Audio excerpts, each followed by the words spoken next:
حضرت عمر رضی اللہ تعالیٰ عنہ کا دور ہے، گورنروں نے پیغام بھیجا امیر المومنین اتنا مال اکٹھا ہو گیا ہے کہ ہمارے بیت المال بھر گئے ہیں، کیا کریں؟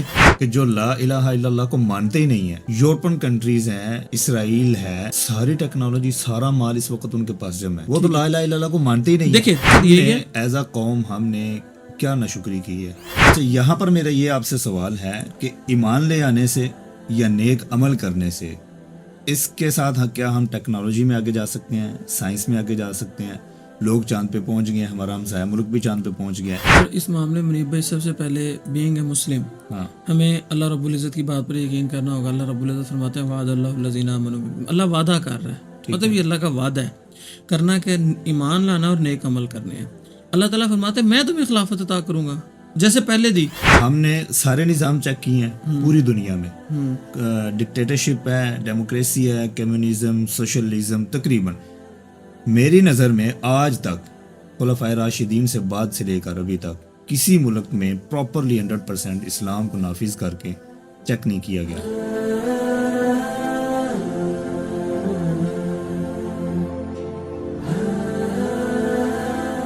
السلام علیکم ورحمۃ اللہ۔ ناظرین، آج پھر سے ایک بار ایک نئے ٹاپک کے ساتھ ہم آپ کے ساتھ حاضر ہیں۔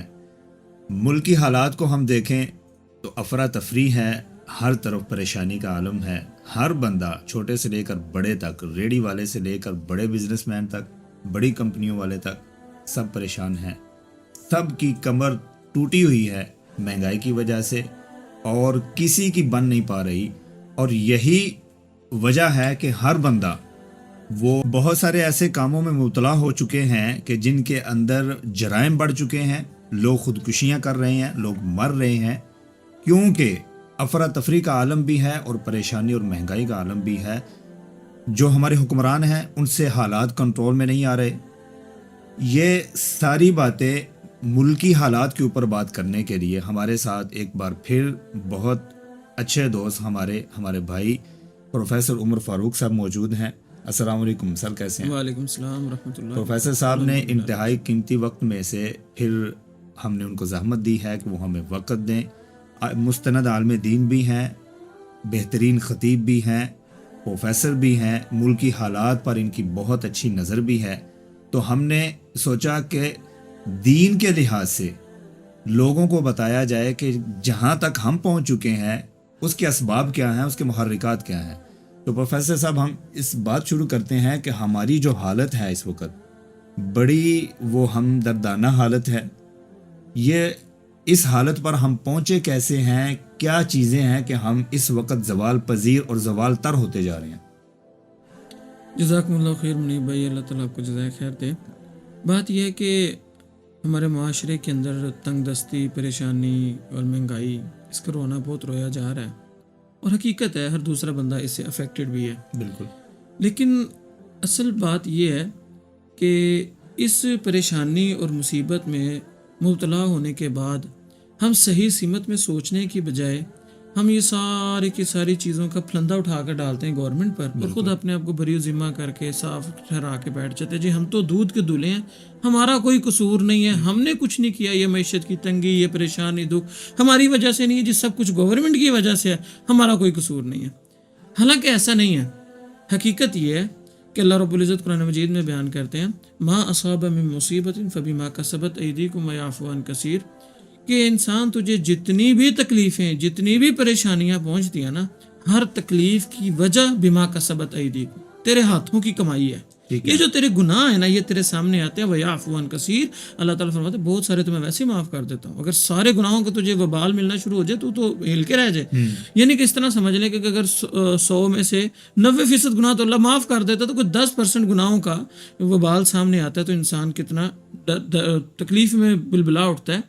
حقیقت یہ ہے کہ انسان کو اس کے گناہوں کی وجہ سے تکلیفیں پہنچتی ہیں۔ اسی طرح اللہ رب العزت قرآن مجید میں جگہ جگہ فرماتے ہیں ظاہر الفساد فی البر والبحر بما کسبت ایدی الناس، سمندروں کے اوپر، زمین کے اوپر، خشکیوں میں، تریوں میں، علاقوں میں، شہروں میں، گاؤں میں، ہر جگہ پر فساد تیرے حرکتوں کی وجہ سے ہے۔ یعنی قوم کی حرکتوں کی وجہ، ہاں اوور آل حکمرانوں کو ہم نکال دیں وہ دودھ کے دلہے ہیں. یہ بات نہیں ہے، حکمران بھی تو اللہ تعالیٰ کے عذاب ہے نا ہمارے اوپر. اچھا اچھا. تو وہ بھی ہمارے اپنے ہی گناہوں کا نتیجہ ہمارے اوپر آیا ہوا ہے. جیسے دیکھیں نا اللہ کے نبی صلی اللہ علیہ وسلم نے فرمایا کہ جب کوئی قوم ماپ تول میں کمی کرتی ہے نا تو اس ایک گناہ کا اللہ تعالیٰ سزا ان کو معاشرتی طور پر کیا دیتا ہے؟ اجناس کی کمی ہو جاتی ہے. ہمارے ملک میں اجناس کی کمی ہے، زرعی ملک ہونے کے باوجود ہم گندم، چاول، بنیادی چیزیں بھی امپورٹ کر رہے ہیں. بالکل. پھر دوسرے نمبر پر اللہ کے نبی صلی اللہ علیہ وسلم فرمایا ماپ تول کی کمی کی وجہ سے اللہ رب العزت معیشت کی تنگی میں مبتلا کر دیتا ہے. پاکستان میں معیشت کی تنگی کا ہر دوسرا بندہ رونا رو رہا ہے، تو معیشت کی تنگی بھی ہے. اور تیسرے نمبر پر اللہ کے نبی صلی اللہ علیہ وسلم نے فرمایا ماپ تول کی کمی کی وجہ سے اللہ تعالیٰ کمینے لوگوں کو، ظالم اور جابر لوگوں کو حکمران بنا دیتا ہے. آج دیکھ لو ہمارے اوپر حکمران ایک سے بڑھ کر ایک جو آتا ہے، کوئی بات ریاست مدینہ کی کرے گا، کوئی بات روٹی کپڑا مکان کی کرے گا، کوئی بات کرے گا کہ جی معیشت کا پیسہ، سارے کے سارے اسی ڈگر پر، اسی نظام پر نئے نئے بیانی اور نئے نئے فراڈ کے ساتھ ہمارے سامنے آتے ہیں. معاملہ اسی کا اسی طرح چل رہا ہے. یہ جو آپ بات کر رہے ہیں انتہائی اہم بات ہے ناظرین کے لیے بھی. یعنی ایک گناہ کے اوپر ماپ تول میں کمی کرنا، 3 اتنے بڑے عذاب ہیں جن میں ہم مبتلا ہیں اور ہمیں اس کا علم نہیں ہے اور ہم نہ سوچ رہے ہیں اس طرف کہ یہ کیسے ہو رہا ہے. اور کیا کہتے ہیں کہ اگر ہم اس گناہ کو دور کر لیں، یا یہ گناہ صرف کھانے پینے کی چیزوں میں کمی کرنے کے اوپر ہے؟ نہیں دیکھیں اس معاملے میں بھی نا بڑی ایک کمی پائی جاتی ہے. جب اس طرح کی حدیث سنائی جاتی ہے لوگ سمجھتے ہیں جی ریڈیو والے کام تولتے ہیں.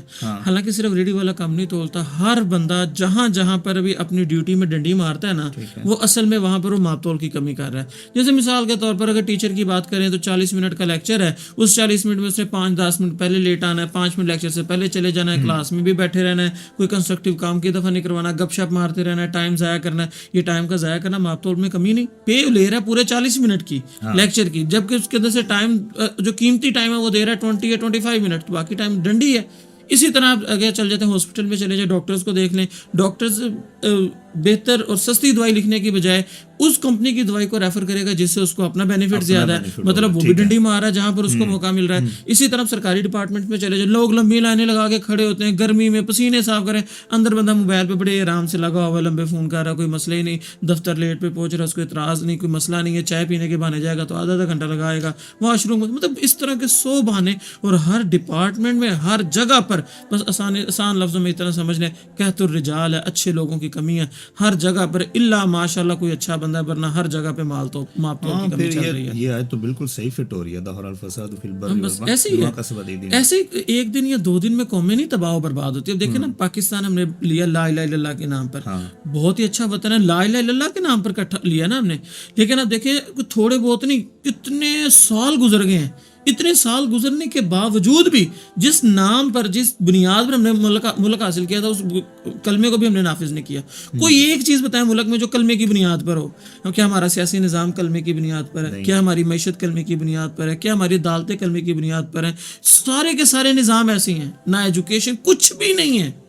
اب پھر اس کا مطلب پھر وہی ہے نا، وہ اللہ رب العزت قرآن مجید میں بیان فرماتے ہیں نا، وَضَرَبَ اللَّهُ مَثَلًا قَرْيَةً آمِنَةً مُطْمَئِنَّةً. اللہ تعالیٰ ایک بستی کی مثال بیان کر کے فرماتے ہیں آمنۃ مطمئنہ، بڑی مطمئن، پرسکون اور بغیر شکوے کے اچھی سی زندگی گزار رہے تھے. کوئی شکوہ نہیں تھا، کوئی پریشانی نہیں تھی، کوئی دکھ نہیں تھا، مطمئن زندگی تھی. لیکن پھر کیا ہوا کہ اللہ رب العزت فرماتے ہیں کہ مطمئن ہونے کے ساتھ ساتھ یاتیہا رزقہا رغدا من کل مکان، ہر طرف سے پیٹ بھر بھر کے ان کو رزق آ رہا تھا، مطلب معیشت کی بھی کوئی تنگی نہیں تھی. اس کے بعد اللہ تعالیٰ فرماتے ہیں فکفروا بانعم اللہ، اللہ کی نعمتوں کی ناشکری کی. اللہ تعالیٰ نے فرمایا فَأَذَاقَهُ اللَّهُ لِبَاسَ الْخَوْفِ وَالْجُوعِ، میں نے ان کو بھوک اور خوف کا لباس پہنا دیا. آج دیکھ لو، کلمے کی بنیاد پر حاصل کیا تھا، ایک وقت گزار دیا، اور اس وقت بھی ہماری ڈائریکشن ہی نہیں ہے کہ ہم کلمے کو نافذ کریں، تو پھر اللہ رب العزت نے اس ناشکری کی بھی سزا تو دینی ہے. اور اب دیکھ لو خوف ہی خوف ہے. ہم اپنے بنیادی فیصلے، اب دیکھیں نا کتنی بے بسی نظر آتی گورنمنٹ کی.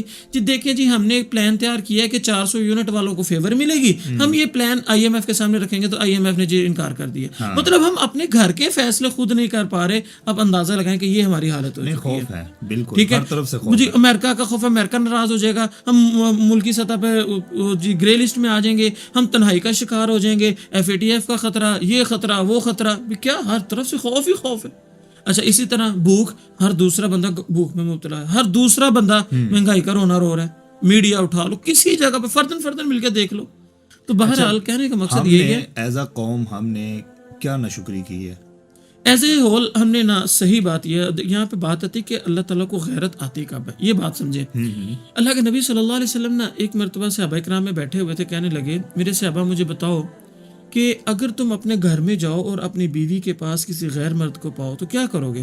سعد بن عبادہ رضی اللہ تعالیٰ عنہ انصاری صحابی ہیں، کہنے لگے اللہ کے رسول صلی اللہ علیہ وسلم اگر میں گھر جاؤں اور اپنی بیوی کے ساتھ پاس میں نے کسی نامحرم مرد کو پا لیا تو میں غیرت کے نام پر اس بندے کو قتل کر دوں گا، تلوار سے اس کے سر اتار دوں گا۔ حضرت اللہ کے نبی صلی اللہ علیہ وسلم نے فرمایا دیکھو سعد کے اندر کتنی غیرت ہے، یہ اپنے گھر میں اپنی بیوی کے پاس نامحرم مرد کو برداشت نہیں کر رہا۔ اللہ کی قسم میں سعد سے زیادہ غیرت والا ہوں دین کے معاملے میں۔ اللہ کے نبی صلی اللہ علیہ وسلم اتنی غیرت، اب اللہ کے نبی کی سیرت پڑھ کر دیکھ لیں، جہاں کہیں بدعت اختیار کرنا تو دور کی بات ہے، بدعت کا شائبہ بھی نظر آیا نا، اللہ کے نبی صلی اللہ علیہ وسلم کا طرز عمل دیکھ لو، اتنا سخت کہ جیسے دین کا حلیہ بگاڑ کے رکھ دیا۔ پھر اللہ کے نبی صلی اللہ علیہ وسلم نے فرمایا کہ اللہ کی قسم اللہ تعالیٰ مجھ سے بھی زیادہ غیرت والا ہے۔ اب اللہ کو غیرت کب آتی ہے؟ اللہ کے نبی صلی اللہ علیہ وسلم نے فرمایا جب تم اللہ کی حرام کردہ چیزوں کو حلال کر دو گے نا، اللہ کو بڑی غیرت آئے گی۔ اب ہم اسی چیز پہ غور کرتے ہیں، اللہ کی تمام حرام کردہ چیزوں میں سے سب سے بڑی چیز جو حرام کردہ وہ کیا تھا؟ شرک۔ اس پوری امت نے ایز اے ہول اپنے توحید کو، عقیدے کو خراب کیا، توحید کو پس پشت ڈالا اور کیا کیا؟ شرک میں مبتلا ہو گئے ایز اے ہول۔ اب اللہ رب العزت نے اس کی سزا دی۔ پاکستان کا مطلب کیا؟ لا الہ الا اللہ، توحید، کوئی معبود نہیں ہے مگر اللہ۔ لیکن یہاں پر دیکھ لو کہ عقیدے کی خرابی۔ میں یہ سمجھتا ہوں کہ پاکستانی قوم کے اندر اس وقت کی زوال کی سب سے بڑی وجہ، تنگ دستی کی، پریشانی کی، معیشت کی سب سے بڑی وجہ توحید سے دوری ہے، عقیدے کے اندر پختگی نہ ہونا۔ بلکہ آپ اس چیز کو اس طرح سے تھوڑا سا دیکھتے ہیں، اس چیز کو بھی ایڈ کریں آج کل کے حالات میں آپ ذرا غور کریں۔ اللہ کے نبی صلی اللہ علیہ وسلم کا دور تھا، صحابہ کرام کتنے غریب تھے، کئی دن چولہا نہیں تھا چلتا، لیکن جب انہوں نے دین کو سمجھا، اپنے عقیدے کو مضبوط کیا، اللہ تعالیٰ نے ان کو اتنا مال عطا کیا۔ حضرت عمر رضی اللہ تعالیٰ عنہ کا دور ہے، گورنروں نے پیغام بھیجا امیر المومنین اتنا مال اکٹھا ہو گیا ہے کہ ہمارے بیت المال بھر گئے ہیں، کیا کریں؟ امیر المومنین نے کہا ایسا کرو کہ یہ نا اس مال سے، کیونکہ ادھر نہ بھیجو، ہمارے پاس مدینے کا بیت المال بھی بھرا ہوا ہے، اس مال سے اپنے علاقے کے غریبوں کے جتنے بھی قرض دار ہے قرض ادا کر دو۔ کچھ دنوں بعد پھر پیغام آتا ہے گورنروں کا کہ امیر المومنین ہم نے اپنے علاقے کے سارے قرض داروں کے قرضے بھی ادا کر دیے، ابھی بھی اتنا مال ہے، بتائیں کدھر رکھے، جگہ نہیں مل رہی۔ سمجھ آ گئی آپ کا پوائنٹ، بالکل کلیئر ہو گیا۔ مجھے یہ بتائیں کہ جو لا الہ الا اللہ کو مانتے ہی نہیں ہیں، یورپین کنٹریز ہیں، اسرائیل ہے، ساری ٹیکنالوجی، سارا مال اس وقت ان کے پاس جمع ہے، وہ تو لا الہ الا اللہ کو مانتے ہی نہیں۔ دیکھیں میں اس کا وجہ بتاتا ہوں۔ دیکھیں سب سے پہلے وہ جو پہلے بات ہے نا حالات حاضرہ کے حوالے سے، تو آج کل کے دور میں اگر ہم دیکھیں، سعودی عرب کو دیکھ لو، آج سے 50-60 سال پہلے، بلکہ جب پاکستان بھی بنا تھا نا تو یہاں سے چندہ جایا کرتا تھا، اتنی غربت تھی۔ لیکن جب انہوں نے توحید کو نافذ کیا، پاکستان سے کہیں زیادہ مزار اور قبے تھے وہاں پہ صحابہ کی قبروں پر، جب انہوں نے توحید کو اپنایا، اللہ نے آج دیکھو ان کو کتنی مضبوط معیشت عطا کر دی۔ دوسرے نمبر پہ بات کرتے ہیں جو آپ نے سوال کیا کہ جی جو لوگ نام نہیں لیتے ان کے پاس تو پھر زیادہ تنگی ہونی چاہیے تھی۔ میں آپ کو یہاں پہ نا اللہ کا اصول بتاتا ہوں۔ اللہ رب العزت کے دو بڑے سیدھے سے بنیادی سے اصول ہیں۔ پہلا اصول یہ ہے کہ اللہ رب العزت جب کسی بندے کو دیکھتے ہیں کہ یہ بندہ غلط راستے پر چل پڑا ہے، اس گناہ کی طرف بڑھ رہا ہے، اللہ تعالیٰ اس کو اسی وقت پکڑ لیتے ہیں، فوری پکڑ کر کے اس کو تھوڑا سا جھنجھوڑتے ہیں معیشت کی تنگی کے ذریعے، یا کسی نہ کسی تکلیف میں مبتلا کر دیتے ہیں۔ اب تکلیف کے اندر ہی انسان کی فطرت ہے، آپ اپنی زندگی میں دیکھ لیں، جب بھی انسان تکلیف میں ہوتا ہے نا تب اللہ کو بہت زیادہ یاد کرتا ہے۔ تو اللہ تعالیٰ تکلیف میں جب مبتلا کرتے ہیں، وہ بندہ تکلیف پر صبر کرتا ہے، اس صبر کی وجہ سے اللہ تعالیٰ درجات بھی بلند کر دیتے ہیں، اس تکلیف کی وجہ سے گناہوں کو بھی معاف کر دیتے ہیں، اور اللہ تعالیٰ اس کو بالکل پاک صاف کر کے، اب ایسا بندہ جب کل قیامت والے دن اللہ کے سامنے جائے گا، اپنے بہت سارے گناہوں کے ویسے کچھ معاف ہو چکے ہوں گے، کچھ سزا بھگت کے جا چکا ہوگا، اللہ کے سامنے کامیاب ہو جائے گا۔ دوسرے نمبر والا معاملہ جو ہے نا، اللہ کا دوسرا اصول، یہ بڑا خطرناک ہے، یقین مانے منیب بھائی بڑا ہی خطرناک ہے۔ آپ ایک لمحے کے لیے ذرا سوچیں کہ ایک بندہ اللہ کی اس کے اوپر بے شمار نعمتیں، انعامات ہیں، لیکن وہ بندہ اس کے باوجود بھی دین سے دور ہے، اللہ سے غافل ہے۔ اب یقین کریں یہ اتنا خطرناک معاملہ ہے، اتنا خطرناک معاملہ کہ آپ امیجن نہیں کر سکتے۔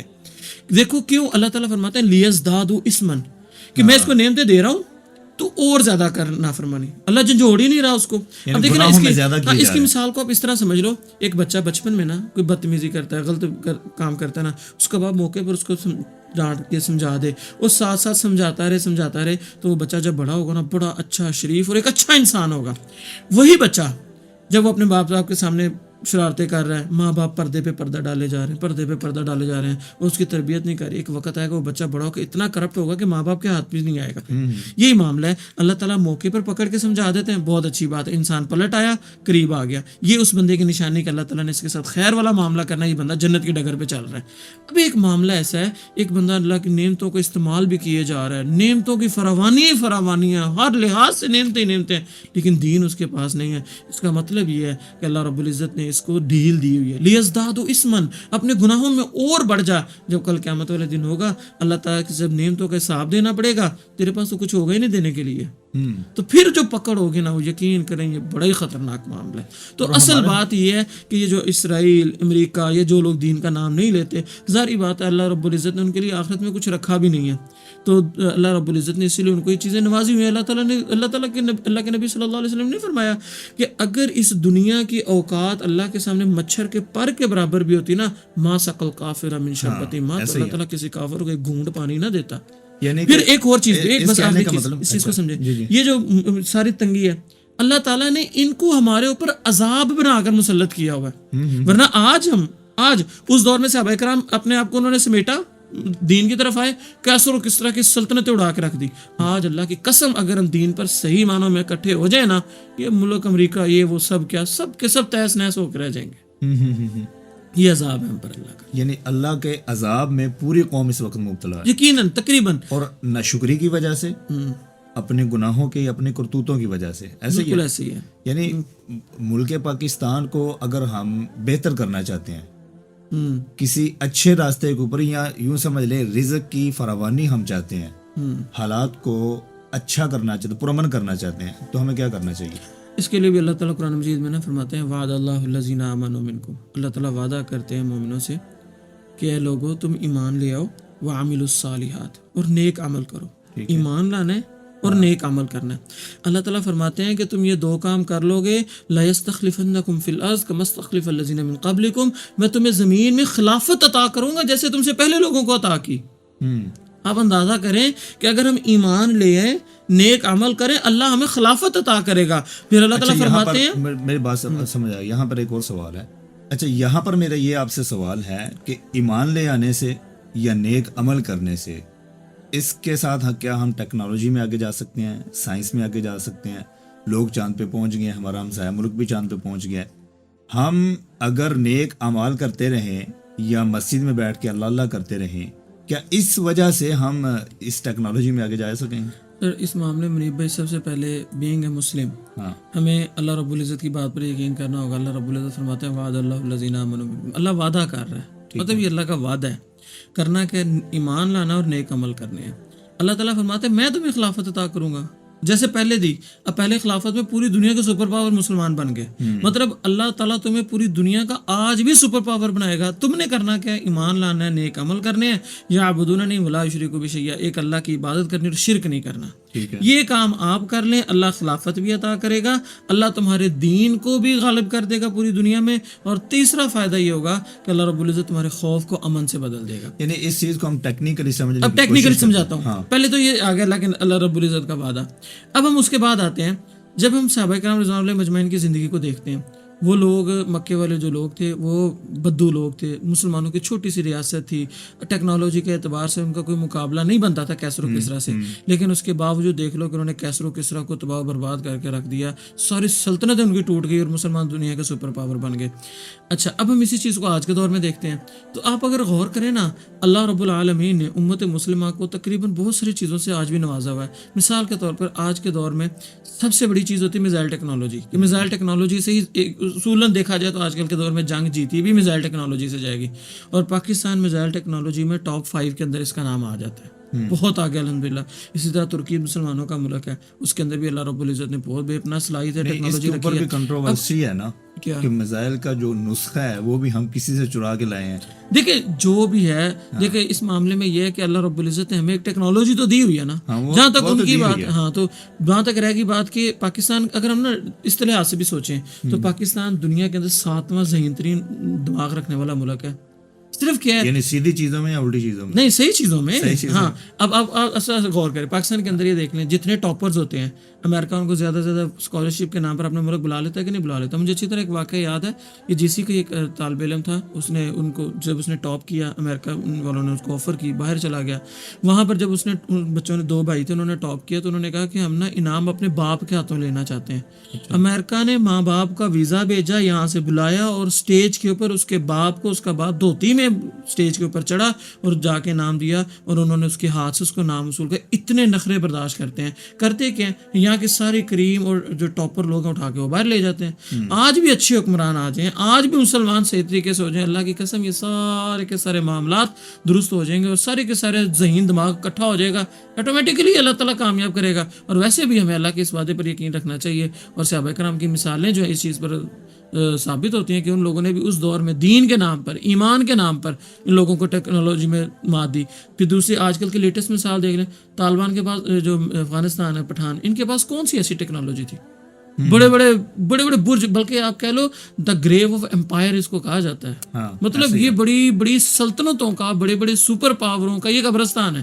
رشیا جس ملک میں جاتا تھا کبھی اس نے ہار نہیں مانی تھی, جس ملک میں جاتا تھا فتح ہی فتح. اس کے بعد تو ان کے اوپر بہت باتیں بھی ہوئی ہیں کہ اب دیکھتے ہیں کہ معیشت کو کیسے کنٹرول کرنا. یار ابھی بھی اگر آپ دیکھیں تو پاکستان سے بہت مضبوط جا رہی ہے. اچھا دنیا ان کو نہیں مان رہی, دنیا نے ان کو تسلیم نہیں کیا, لیکن ان کی دیکھ لو معیشت ہم سے مضبوط ہے, ہم سے مضبوط, ہم سے زیادہ پیسہ ہوگا. بلکہ اگلے دن میں نے ویڈیو دیکھی ہے کہ ان کی ایمبیسی کے سامنے پاکستانی کی لائن لگی ہوئی ہے. ایسے ہی ہے, لوگ افغانستان جا رہے ہیں, وہ جن کو ہم سنبھالتے تھے, ہم دعویٰ کرتے تھے کہ ہم آج ہمارا یہ عالم ہے کہ ہم ادھر جانے کے لیے. سر اللہ رب العزت نے دین میں بڑی برکتیں رکھی ہوئی ہیں. حقیقت یہ ہے کہ جب ہم دین کی طرف پلٹیں گے نا تو اللہ تعالیٰ کسی قوم کو کتنا نوازے گا. آپ اس چیز کے اوپر ذرا غور کریں. اللہ کے نبی صلی اللہ علیہ وسلم نے فرمایا کہ اگر آپ کسی قوم ملک کے اوپر ایک حد اللہ کی نافذ کر دو, اللہ اس قوم کو اتنا نوازتے ہیں کہ 40 دن رحمت کی بارش برسے تو زمین جیسے سونا اگلتی ہے نا, اس طرح کسی قوم کو ایک حد نافذ کرنے سے فائدہ ہوتا ہے, صرف ایک حد. ہم نے سارے نظام چیک کیے ہیں پوری دنیا میں, ڈکٹیٹرشپ ہے, ڈیموکریسی ہے, کمیونزم, سوشلزم. تقریباً میری نظر میں آج تک خلفائے راشدین سے بعد سے لے کر ابھی تک کسی ملک میں پراپرلی 100% اسلام کو نافذ کر کے چیک نہیں کیا گیا. میرے خیال سے بھی یہ چیز ہے کہ اگر واقعی اسلام کو, جیسے سب سے کائنات کا سب سے بڑا نظریہ لا الہ الا اللہ, اس سے بڑا نظریہ کوئی بھی اس دنیا میں موجود نہیں ہے, اگر اس کو سمجھ کر اس کو نافذ کر دیا جائے, کیا یہ ویسے نافذ کرنا آسان ہے جہاں تک ہم پہنچ چکے ہیں؟ ہمارا تو یہ بھی فیصلہ نہیں ہو رہا کہ ہم لا الہ الا اللہ پر اسلام پاکستان بنایا تھا. کچھ لوگ کہتے ہیں کہ مذہب کا تعلق ہی کوئی نہیں تھا, ہمارا تو یہی فیصلہ نہیں ہوا. ایسے ہی دیکھو پاکستان کے اندر نا 2 طرح کے لوگ پائے جاتے ہیں. ایک وہ لوگ ہیں جو سیکولر طبقہ, وہ کہتا ہے جی پاکستان کی ترقی کے اندر سب سے بڑی رکاوٹ یہ مولوی ہیں, یہ مذہبی طبقہ ہماری سب سے بڑی رکاوٹ ہے.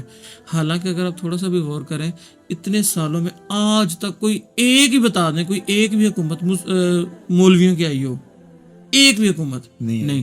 جتنے ادارے ہیں, آرمی سے لے کر آپ آرمی, عدلیہ, اس کے علاوہ ایجوکیشن سسٹم, جتنے بھی ادارے ہیں, تمام کے تمام ادارے اور بیوروکریٹس جتنے بھی ہیں, یہ سارے کے سارے کبھی کوئی بڑا مولوی آیا ہو, کبھی مولویوں کا ان کے اوپر قبضہ ہی ہونے دیا ہو کسی مولویوں کے پاس. اچھا مزے کی بات, آپ حیران ہوں گے کہ لطیفہ ہی ویسے بن جاتا ہے, پاکستان میں نا صرف مولویوں کے پاس ایک ہی ادارہ, وہ محکمہ اوقاف ہے. اور مزے کی بات یہ پاکستان میں صرف یہ ایک ادارہ پروفٹ میں چل رہا ہے, محکمہ اوقاف میں جا رہا ہے, یہ پروفٹ میں جا رہا ہے. باقی سارے ادارے لاس میں جا رہے ہیں. پی آئی اے لے لو, آپ اسٹیل مل لے لو, اربوں روپے کا خسارہ چل رہا ہے, لیکن محکمہ اوقاف پروفٹ میں جا رہا ہے. تو بات یہ کہ یہ مذہبی طبقے کا نام لگانے والوں کو ذرا سوچنا چاہیے کہ ان کو کب انہوں نے حکومت دی ہے, کبھی کوئی مولوی پاکستان کا وزیر اعظم بناؤ, کوئی صدر بناؤ, تو پھر یہ کلیم بھی کریں کہ یار دیکھو جی مولویوں تم لوگوں کی وجہ سے یہ کچھ ہوا. ایک بات تو ماننی پڑے گی, ان کا کلیم یہ ہے, وہ کہتے ہیں کہ جب بھی ہم کوئی جدید مشینری بناتے ہیں, یہ فتوے لگوا کے, نہیں مثال کے طور پر علماء نے کبھی جدید مشینری پر فتوے لگائے, ٹی وی کے اوپر بڑے فتوے لگے, ویڈیو کے اوپر.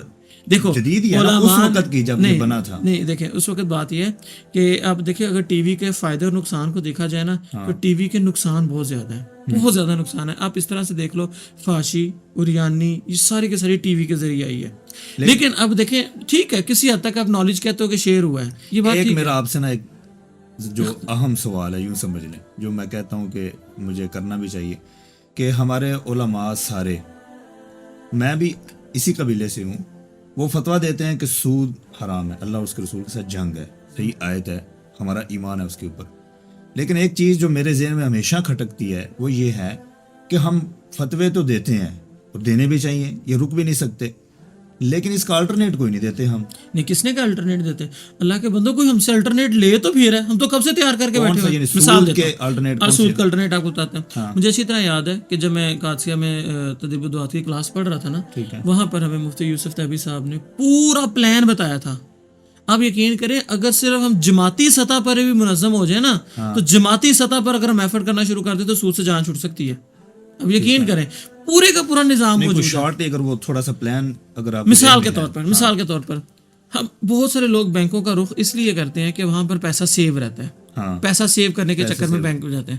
اگر آپ غور کریں کہ اگر کوئی جماعت, کوئی بڑی جماعت, مثال کے طور پر کوئی ایک جماعت لے لیں, اس جماعت کا لیڈر یہ گارنٹی دے دے کہ یہ ہم نے ایک چھوٹا سا بیت المال بنایا ہے, اس بیت المال کی میں گارنٹی دیتا ہوں کہ یہاں پہ قبضہ نہیں ہوگا, آپ کا مال محفوظ رہے گا, اور یہ میری گارنٹی ہے کہ جو آپ جمع کروائیں گے آپ کو ملے گا.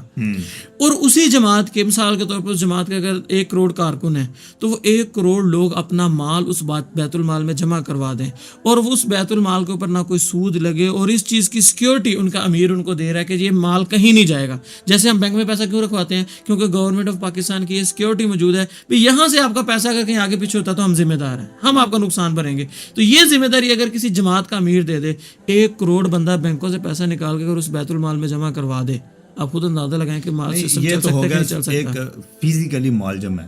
اب تو ٹیکنالوجی اتنی بڑھ گئی ہے, اب تو نہیں, آپ سود کی بات کریں نا, دیکھیں تو آن لائن ٹرانزیکشن اس میں نہیں ہو سکتی. کس نے کہا نہیں ہو سکتی؟ نہیں, اس معاملے میں ایک تو نا فزیکلی وہ پیسے جمع کر کے رکھ لیے. نہیں, آپ اس طرح نہیں سمجھ رہے, آپ اس طرح سے دیکھیں. اصل میں ہوتا پتہ کیا ہے, سود کا سسٹم اس طرح سے کہ امیر سے امیر تر ہوتا ہے اور غریب ہو جاتا ہے. بالکل ایسے ہی. جب معاشرے کے اندر یہ فرق ایک حد سے زیادہ ہوتا ہے نا, تو پھر معاشرے میں ڈنکا فساد, لڑائیاں پڑتی ہیں. کیونکہ غریب جو ہے نا, پھر وہ یہ وقت آتا ہے سوچنا شروع کر دیتا ہے کہ ہماری خرابی کی اصل وجہ یہ امیر لوگ ہیں, ہمارا سارا پیسہ یہ کھا گئے.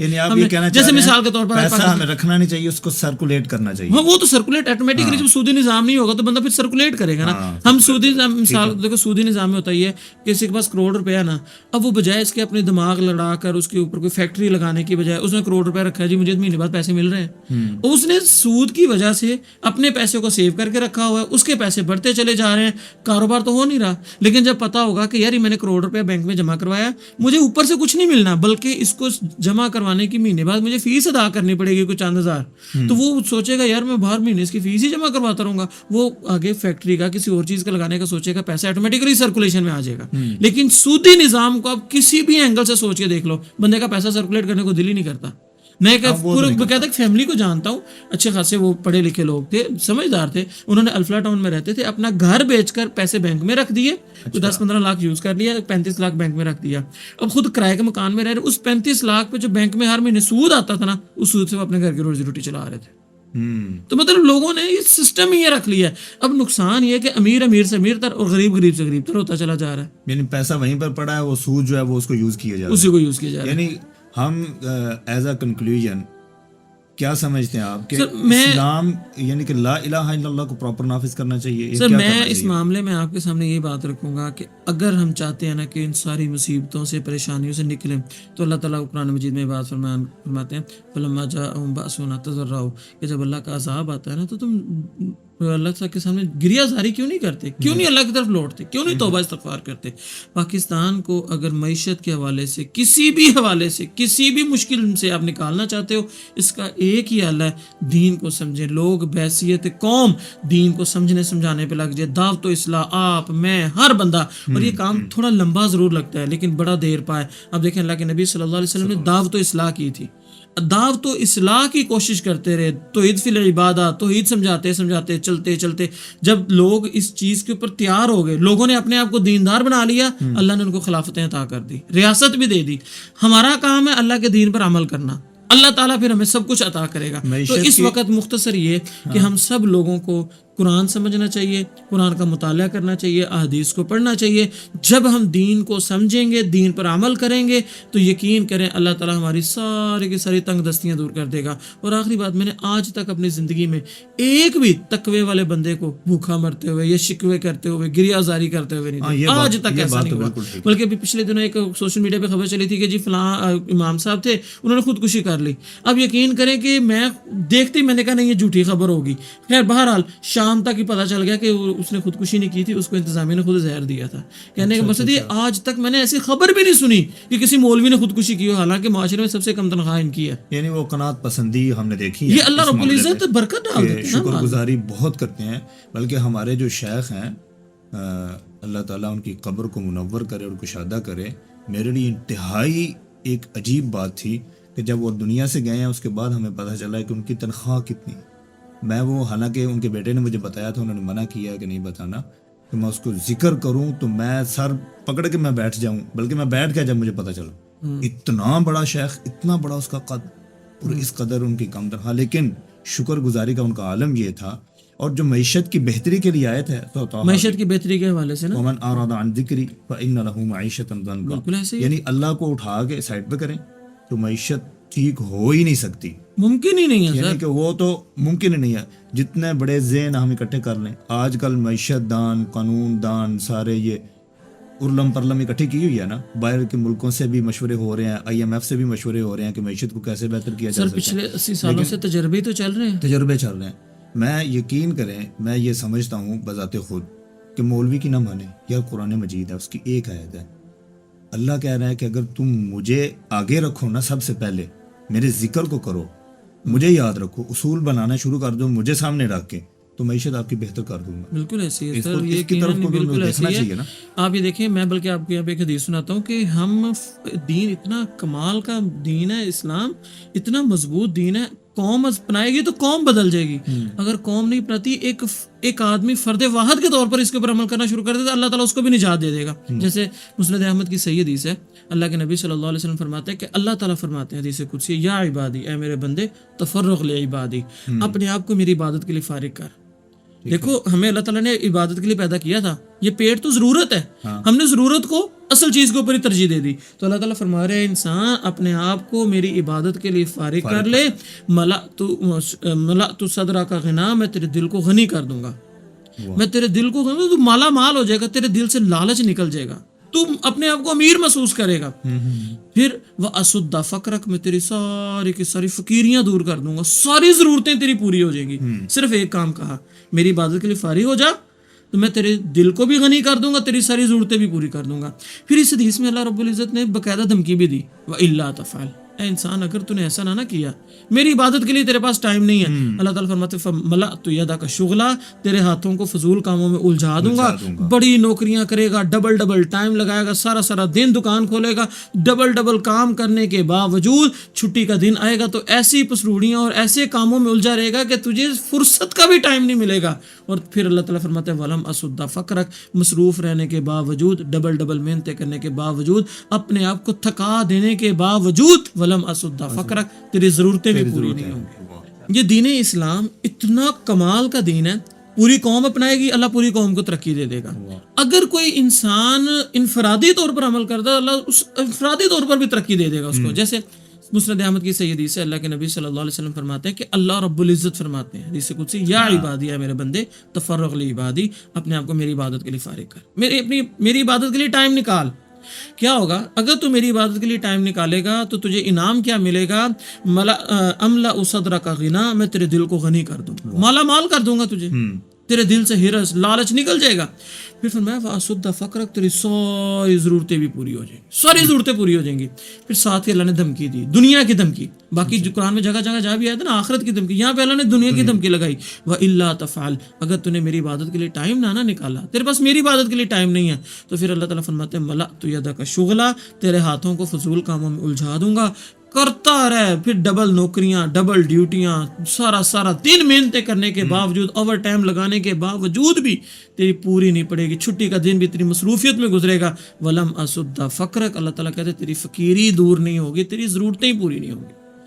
تو میرے بھائیو یہ بات ہے، میرا یہ میں سمجھتا ہوں کہ اگر دین پر عمل کریں گے تو انشاءاللہ اللہ نجات دے گا، فردن کریں گے فردن نجات ملے گی، مل کر کریں گے اللہ پوری قوم کو نجات دے دے گا۔ بہترین، بہت اچھی گفتگو تھی کہ ناظرین کنکلیوژن یہ ہے کہ آج آ کے ہمیں آنا وہیں پر پڑے گا کہ اللہ کے نظام کو، لا الہ الا اللہ کو سمجھ کر اس کو پراپرلی نافذ کرنا پڑے گا، تو ہم ہر شعبے میں، ہر جگہ میں عزت کی نگاہ سے بھی دیکھے جائیں گے اور ترقی بھی ہوگی۔ تو پروفیسر صاحب آپ کا بہت شکریہ، آپ نے انتہائی قیمتی وقت میں سے آج پھر ہمیں وقت دیا ہے۔ انشاءاللہ آپ سے ملاقات رہے گی، دعاؤں میں یاد رکھیے گا۔ السلام علیکم۔